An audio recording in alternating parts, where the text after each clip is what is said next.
Tenho certeza de que a maioria dos pais concordaria comigo se eu disser que ter filhos vira sua vida de cabeça para baixo. Falo porque quando você traz outra pessoa ao mundo, tudo muda. Você tem que fazer sacrifícios, porque você não vem mais em primeiro lugar. Bom, pelo menos era assim que deveria ser, mas, como sabemos, nem sempre é, infelizmente. Quando o bem-estar e a segurança de uma criança deixam de ser a principal prioridade dos pais, os resultados podem ser catastróficos. E foi exatamente isso o que aconteceu no caso de Victoria Martens, de apenas 10 anos. Michelle Martens, sua mãe, tomou decisões terríveis. Ela falhou em proteger a filha e a situação rapidamente saiu do controle. E as consequências foram trágicas.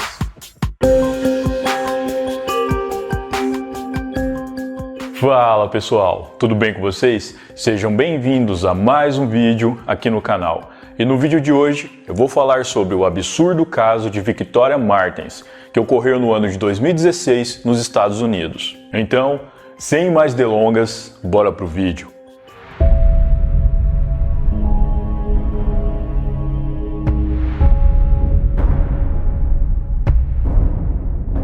Victoria Martens nasceu em 23 de agosto de 2006, em Albuquerque, no Novo México. Sua mãe, Michelle Martens, nasceu no Bronx, em Nova York, e se mudou para o Texas antes de se estabelecer em Albuquerque.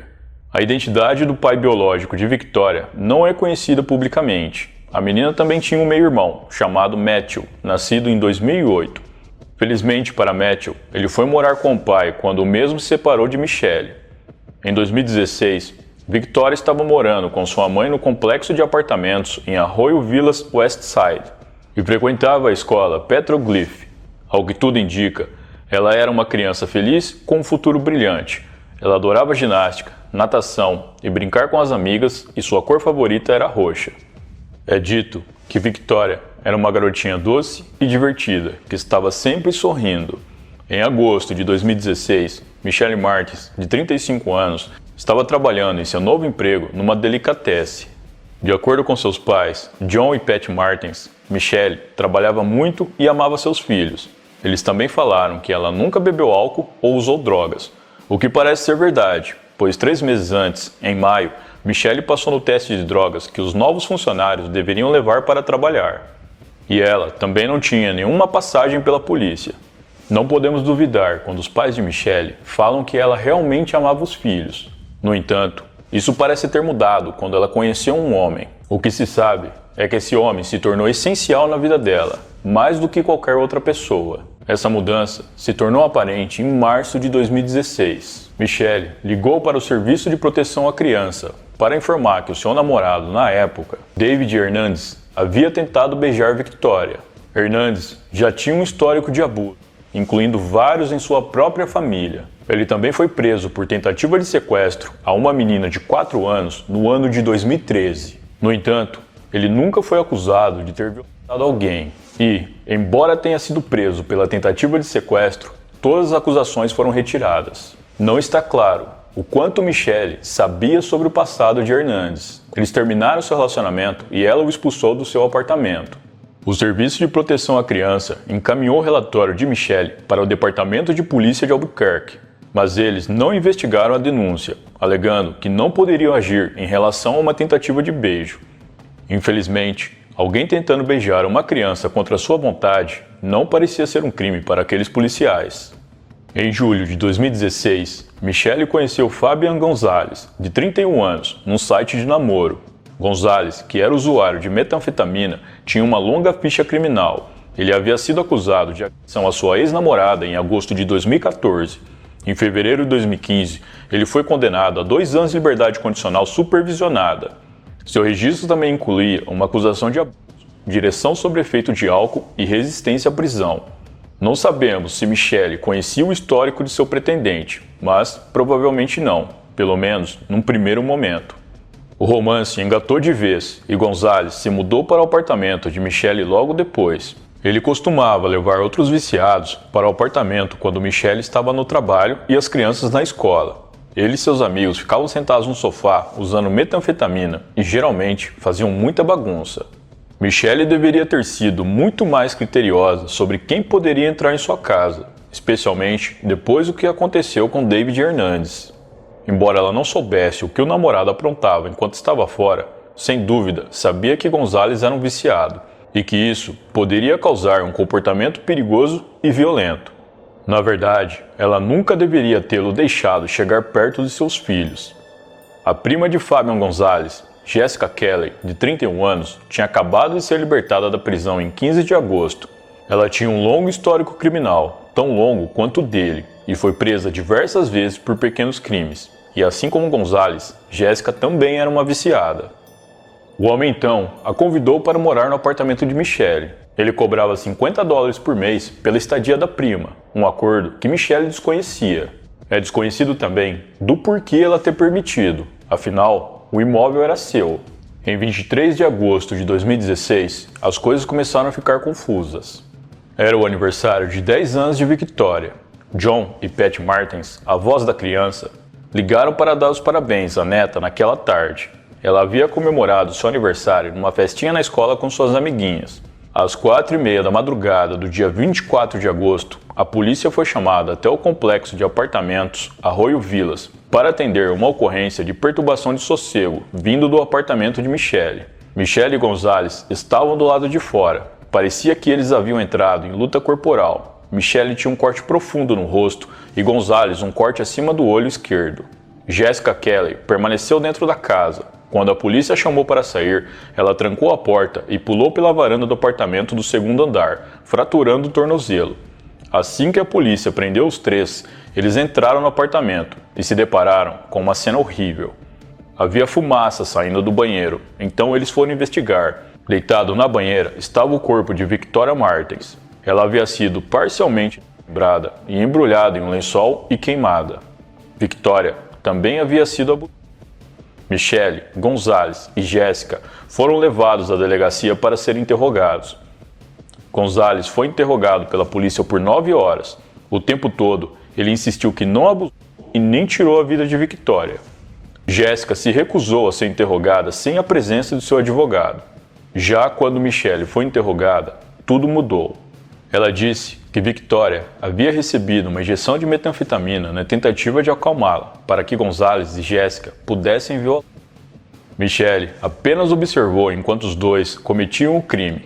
A mulher confessou ainda que já havia procurado homens na internet para ir à sua casa e ter relações com Victoria, para que ela pudesse assistir. Michelle confessou ser a responsável por alguns dos atos mais hediondos contra a própria filha. Rapidamente, o caso explodiu nos jornais locais e tomou proporções a nível nacional e internacional.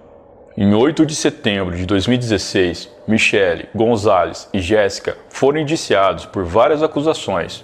No entanto, reconstituir o caso tendo como base a confissão de Michelle estava se revelando extremamente difícil. Isso porque outras evidências, incluindo amostras de DNA, informações do relatório da necrópsia de Victoria e registros telefônicos apontavam em uma direção muito diferente. Mas então, o que realmente aconteceu? Em 29 de junho de 2018, quase 2 anos após o crime, o promotor público Raul Torres, que assumiu o cargo em janeiro de 2017, deu uma entrevista coletiva na qual fez várias revelações surpreendentes que viraram o caso de cabeça para baixo. Seus investigadores chegaram a uma conclusão depois de 1 ano e meio analisando as evidências e conduzindo inúmeras entrevistas com testemunhas oculares independentes. Segundo esse mesmo promotor público, Victoria foi morta entre as 7 e 8h45 da noite, quando Michelle Martins e Fabian Gonzalez estavam em uma casa em Salt Valley, o que significa que eles não estavam no apartamento de Michelle no momento do crime. Os investigadores encontraram ainda um quarto DNA no corpo da menina, que pertencia a um homem. De acordo com essa nova investigação, a linha do tempo teria sido a seguinte: 11h40 da manhã, Gonzalez e Michelle foram à casa de um traficante para comprar drogas, enquanto Victoria estava na escola. O traficante disse a eles que Jessica Kelly, prima de Gonzalez, não deveria estar morando com eles, pois segundo ele, Jessica estava metida com coisas muito pesadas. Às 2h30 da tarde, Gonzalez e Michelle voltaram para o apartamento, mas saíram novamente. 2h36, Michelle manda uma mensagem para sua mãe. perguntando se ela poderia pegar Victoria no ponto de ônibus depois da escola. A mãe de Michelle liga logo em seguida, mas Michelle ignora a ligação. Gonzales convence Michelle a pedir a Jessica Kelly para pegar Victoria no ponto de ônibus. Michelle fica meio receosa, mas Gonzales acaba a convencendo, por mais louco que isso possa parecer. 2h39, Michelle manda uma mensagem para a mãe, dizendo que não precisava mais pegar Victoria. Às 3 da tarde, Michelle e Gonzales vão para a casa de alguém. 3h37, Michelle manda mensagem para Jessica, pedindo que ela pegue Victoria no ponto de ônibus. 4h08, Michelle manda mensagem para Jessica de novo, mas não recebe resposta. 4h35, Victoria é deixada no ponto de ônibus. 4h45, Victoria vai para casa. Ninguém sabe se ela voltou sozinha ou se Jessica a encontrou no ponto de ônibus. 5h07, Michelle e Gonzales voltam ao apartamento. 6h05, Victoria vai ao posto de gasolina com Gonzales. 6h09, Jessica recebe um telefonema de sua irmã e diz que está tendo alucinações, provavelmente pelo uso de entorpecentes. 6h15, Victoria e Gonzales voltam ao apartamento. 6h30, Michelle e Gonzales saem novamente. 7h02 da noite, Michelle e Gonzales voltam ao apartamento. 7h05, foi a última vez que Victoria foi vista com vida pelos vizinhos. 7h06, Michelle e Gonzales saem de casa novamente. Jessica e Victoria ficam sozinhas. Das 7h38 às 7h59, Michelle e Gonzales vão para uma casa em Salt Valley. 8h47 da noite, Michelle e Gonzales voltam ao apartamento, mas não entram. Eles se sentam no carro e ficam escutando música. 8h49, o corpo sem vida de Victoria é visto fora do apartamento por uma testemunha. Ela está sendo carregada por Jessica escada abaixo, enrolada em um cobertor. Jessica volta a subir a escada e entra no apartamento com o corpo quando vê Michelle e Gonzales subindo. Michelle e Gonzales entram no apartamento pouco tempo depois. Jessica diz a Gonzales que Victoria está morta, mas Michelle não ouve a conversa. Eles discutem como esconder o crime, limpar o local e enterrar o corpo. Gonzales distrai Michelle, dizendo que é para ela fazer o jantar e depois ir se deitar, que ele iria logo em seguida. Após Michelle ter ido para a cama, Gonzales e Jessica começam a desmembrar Victoria. Eles colocaram as partes em um saco de lixo e limparam o sangue o melhor que puderam. Em seguida, a dupla levou todas as partes da criança para a banheira. Segundo o promotor público Raul Torres, enquanto tudo isso ocorria, Michelle estava dormindo em seu quarto. Ninguém sabe ao certo do porquê Michelle, ao chegar em casa, não foi ver como a filha estava. A mulher alegou que viu a filha dormindo, mas isso é controverso e até confunde os investigadores. Mas, devido ao histórico de negligência da mulher, não é difícil presumir que ela não se importou em ver como a filha estava. Voltando para a ordem cronológica dos fatos, após ter colocado as partes da criança na banheira, Gonzales foi para o quarto e se deitou na cama com Michelle. Jessica, de repente, teria entrado no quarto e atacado o casal com uma barra de ferro. Em algum momento, entre a 1 e as 4 da madrugada, Jessica removeu os detectores de fumaça do apartamento. E pouco antes da chegada da polícia, Gonzales e Michelle saíram do apartamento, enquanto que Jessica permaneceu lá dentro e ateou fogo no corpo de Victoria na banheira. Às 4h30, a polícia chega, chama Jessica para sair do apartamento, mas ela tranca a porta e pula da varanda, fraturando seu tornozelo. Todos os 3 são presos. A polícia entra no apartamento e encontra os restos de Victoria. De acordo com o laudo posterior, a causa da morte foi estrangulamento. Ainda de acordo com esse laudo, não havia qualquer presença de metanfetamina no corpo da criança, indicando que Michelle mentiu em sua confissão. Havia apenas um baixo nível de etanol no corpo, mas isso foi atribuído a algo que ocorreu durante a decomposição. Inicialmente, acreditava-se que Victoria havia sido abusada, mas depois de analisarem novamente o relatório da necrópsia inicial, os especialistas determinaram em janeiro de 2019 que Victoria não havia sido abusada na noite em que foi morta. Tragicamente, a necrópsia mostrou também que Victoria tinha DST, resultado de um abuso que ela sofreu meses antes de sua morte. O DNA de Gonzales não foi encontrado no corpo da menina, mas sim de um homem desconhecido, como eu já mencionei. No primeiro depoimento de Michelle, a polícia ainda não tinha o perfil psicológico dela, portanto, eles acreditaram na sua versão, ainda mais por conta da riqueza de detalhes de como ela relatou o crime. Após essa nova investigação que resultou em novas provas e uma nova visão a respeito do caso, as acusações mais pesadas sobre Michelle foram retiradas.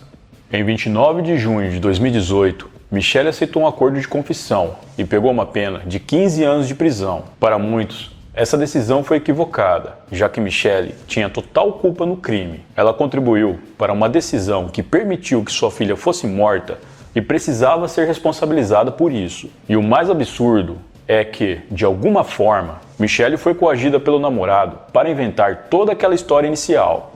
Em 7 de janeiro de 2019, Jéssica aceitou um acordo judicial e as acusações de abuso contra ela foram retiradas, mas ela foi condenada a 50 anos de prisão.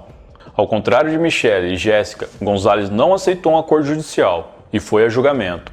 Tal como aconteceu com Michelle, o gabinete do procurador distrital retirou as acusações de homicídio e abuso contra Gonzalez em 2018. O mais inacreditável é que Gonzalez foi libertado da prisão em novembro de 2019, após 3 anos e 2 meses. Ele está atualmente em prisão domiciliar enquanto aguarda um novo julgamento. Libertar Gonzalez foi algo completamente insano. O homem era conhecido por ser um enganador, além de sempre conseguir manipular Michelle. Tanto que ele conseguiu a convencer de que seria uma boa ideia deixar Victoria com Jéssica, que ele sabia ser uma pessoa perigosa. Sem esquecer do fato que ele ajudou Jéssica a encobrir a morte e esconder os restos mortais de Victoria. Por fim, em setembro de 2018, Jéssica disse ao juiz que na noite em que Victoria foi morta, um homem apareceu procurando Favo, que era o apelido de Gonzalez. De acordo com Jéssica, ela disse que Gonzalez não estava lá, apenas ela e Victoria. O homem então teria entrado no apartamento e matado Victoria por algo relacionado a gangues e drogas. Ao sair do apartamento, o homem teria dito a Jéssica que Gonzalez errou e sabia o que fez. A quarta amostra de DNA encontrada na criança não conseguia apontar nada além de que pertencia a um homem, e não havia material suficiente para se fazer uma comparação com o banco de dados da polícia. A governadora do Novo México, Susana Martínez, chegou a pedir uma investigação federal para o caso. Com os federais, todos tinham esperança de que o homem desconhecido, que foi apontado como o principal responsável pelo crime, fosse identificado, localizado e preso. No entanto, não houve muitos avanços nas investigações e a identidade do criminoso permanece desconhecida. John e Pat Martins, avós de Victoria, entraram com uma ação contra a cidade de Albuquerque e vários policiais, alegando que eles são os responsáveis de forma indireta pela morte de Victoria, já que não verificaram a denúncia como deveriam a respeito do beijo forçado que o ex-namorado de Michelle tentou dar em Victoria. Essa ação foi julgada em fevereiro de 2021 e acabou sendo declarada como improcedente e foi arquivada pelo juiz responsável. Esse ano fará 5 anos desde que o crime ocorreu, e apesar dos esforços dos investigadores para localizar o responsável pela morte de Victoria, eles não obtiveram sucesso. Um sentimento de impotência e frustração ronda a cidade de Albuquerque.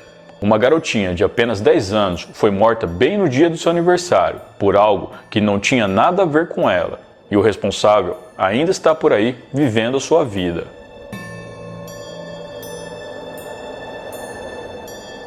Bom, pessoal, então é isso.